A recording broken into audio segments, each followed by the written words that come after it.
एकंदरीत संजय राऊत यांनी पत्रकार परिषद घेऊन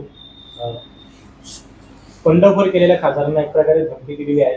त्यांनी उबाटाच्या कार्यकर्त्यांना आवाहन केलेलं आहे की ज्याही ठिकाणी हे शिवसैनिक दिसतील त्यांना तुडवा, त्यांना फिरू देऊ नका आणि जेलमध्ये देखील जाण्याची तयारी ठेवा. नाही, खरं म्हणजे आता संजय राऊत साहेबांचं हे हास्यास्पद विधान आहे.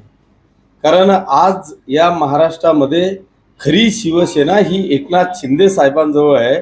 आता उर्वरित जे काय आहे काडी कचरा तो उद्धव साहेबांकडे आहे.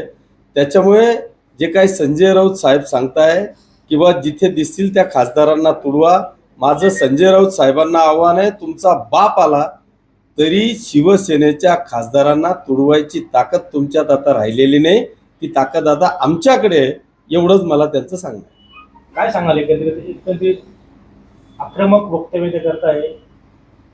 ते पेटवायचा प्रयत्न करताय, पण जर का डिझेल पेट्रोलचा इथला शॉर्टेज आहे, इराण इराकचं युद्ध चाललेलं आहे, इथं गाड्यांना पेट्रोल डिझेल भेटत नाही. त्याच्यामुळे त्यांनी किती पेटवायचा प्रयत्न केला तरी त्यांना डिझेल पेट्रोल जरी भेटलं तरी आकाडी लावणारा महाराष्ट्रात कोणी शिल्लक नाही. म्हणता की खासदारांना फिरू देऊ नका, त्यांना तुडवा. फिरवायला आणि तुडवायला माणसं तर पाहिजे ना खाली. महाराष्ट्रात कोणी शिल्लकच राहिला नाही तर कोण फिरू देणार नाही. बिंदास फिरतील. आमचे शिवसैनिक आहेत ना त्यांच्या संरक्षणासाठी. तसं उत्तर 100% जशाच तसं उत्तर मिळेल, पण मला वाटतं ती देखील वेळ येणार नाही. यांच्यात तेवढी हिंमत नाही.